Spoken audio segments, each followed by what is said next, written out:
আজ 10ই আগস্ট আরজিকর হাসপাতালের সামনে উত্তর কলকাতা জেলা কংগ্রেসের পক্ষ দিয়ে একটি বিক্ষোভ কর্মসূচি এবং সুপারের কাছে ডেপুটেশন জমা দেওয়ার সময় পুলিশের ধস্তাধস্তি হয়। কংগ্রেস কর্মীদের সাথে তাদের গেট দিয়ে ভেতরে ঢুকতে দেওয়া নিষেধ করা হয়। তাদের ডেপুটেশন কোনোভাবেই জমা দিতে দেওয়া হয় না পুলিশের দ্বারা, আর সেই সাথে পুলিশ বাহিনীর নিরাপত্তা বাড়ানো হয় আরজিকর হাসপাতালের সামনে।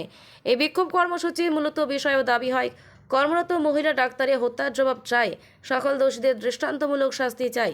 যেভাবে রাজ্যে নারী নির্যাতনের ঘটনা সামনে আসছে তাতে এই রাজ্যে নারী অসুরক্ষিত, অথচ এই রাজ্যের মুখ্যমন্ত্রী নিজেই এক নারী, তারপরেও পুলিশের নিরাপত্তা নেই। একের পর এক নারী নির্যাতনে, ধর্ষণের, হত্যার ঘটনা ঘটে চলছে। এই অপরাধগুলো অবিলম্বে বন্ধ করতে হবে, যারা এই অপরাধে সামিল তাদের কঠোর শাস্তি দিতে হবে। তাই এই প্রতিবাদে আজকের এই বিক্ষোভ কর্মসূচি। এই কর্মসূচিতে উপস্থিত ছিলেন উত্তর কলকাতা জেলা কংগ্রেস কমিটির সভাপতি শ্রী রানা রায়চৌধুরী, অন্যান্য শীর্ষ নেতৃবৃন্দ, কংগ্রেসের এবং একজন মহিলা ডাক্তার যদি সেফ না হয় ধাক্কা দেবেন না দিদি। যদি একজন মহিলা ডাক্তার সেফ না থাকে তাহলে কে সেফ এই রাজ্যে?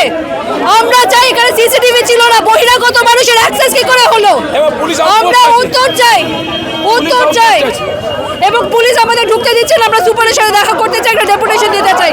আমরা শান্তিপূর্ণভাবে এখানে এসেছি, পুলিশ আমাদের ঢুকতে দেওয়া হচ্ছে না কেন? আমরা উত্তর চাই।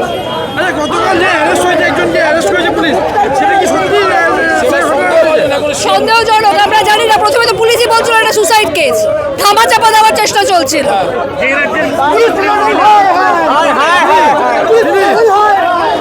বাংলা তো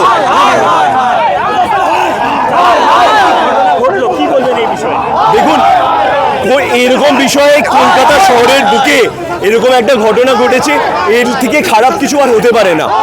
একটা মহিলা ডাক্তার তার জীবনের কতটা দূর এগোতে পারতো, তার জীবনটা চলে গেল। আমরা চাই যে সরকার একটা ইনভেস্টিগেশন প্যানেল করুক, সেখানে আমরা চাই যে কংগ্রেসের তরফ থেকে আমাদেরও রিপ্রেজেন্টেশন থাকুক। কেন আমরা জানতে চাই যে বাংলাতে কলকাতার বুকে এরকম ঘটনা কেন ঘটেছে এবং তা নিয়ে আমাদের সরকার কি করছে এবং যারা দোষী তাদেরকে কি শাস্তি দেওয়া হচ্ছে সেটা ইনভেস্টিগেশন চাই। কেন আমরা কালকে থেকে শুনতে পাচ্ছি যে এই ম্যাটারটাকে ধামাচাপা দেওয়ার চেষ্টা চালানো হচ্ছে। না, সেটা আমি কি বলি, ইনভেস্টিগেশনে কি হচ্ছে আমরা বাইরে থেকে কি করে বলতে পারি? আমরা ওই জন্য জানতে চাই যে আমরা একটা জাতীয় কংগ্রেস, আমাদের আজকে লিডার অফ দ্য অপোজিশন পার্লামেন্টেও আছে, আমাদের নেতৃত্ব বলতে চায় যে এখানে যে ঘটনাটা ঘটেছে এটা কিভাবে ঘটেছে এবং সেটা নিয়ে সরকারের কি পদক্ষেপ হচ্ছে। হ্যাঁ, আমরা একটা ডেপুটেশন দিতে চাইছি এই সুপারকে, যেখানে আছেন যে আমাদের তরফ থেকে যেন ইনভেস্টিগেশন প্যানেলে আমাদের রিপ্রেজেন্টেশন থাকে। আমরাও জানতে চাই যে কি ঘটেছে। যে রাজ্যের মুখ্যমন্ত্রী কি অভিযোগটা কি একজন মারা গেছেন আর গভর্নমেন্টের হসপিটালে একজন ডাক্তার মারা গেছেন, সেটা নিয়ে কি হচ্ছে, কি ইনভেস্টিগেশন হচ্ছে, কিভাবে হলো, সেটা আমরা একটা পার্টি হিসাবে জানতে চাই। কি হয়েছে এখানে, একটা কলকাতার বুকে এরকম একটা নৃশংস ঘটনা কেন হলো, সেখানে আমাদের জাতীয় কংগ্রেসের তরফ থেকে রিপ্রেজেন্টেশন চাই। যে আমরাও জানতে চাই কেন আমাদের যে সর্বভারতীয় নেতৃত্ব রাহুল গান্ধী যে এই লড়াইগুলো লড়ছে সারা ভারতবর্ষে, প্রিয়াঙ্কাজি যে লড়াইগুলো লড়ছে, আমরা উত্তরপ্রদেশেও লড়েছি। আমাদেরকে এখানে পুলিশ বলছে যে আমাদেরকে এই ক্যাম্পাসে ঢুকতে দেওয়া হবে না। তো ঠিক আছে, আমরা পুলিশের সঙ্গে এখানে ঝগড়া করতে আসিনি, এটা ঝগড়া করার জায়গা নয়।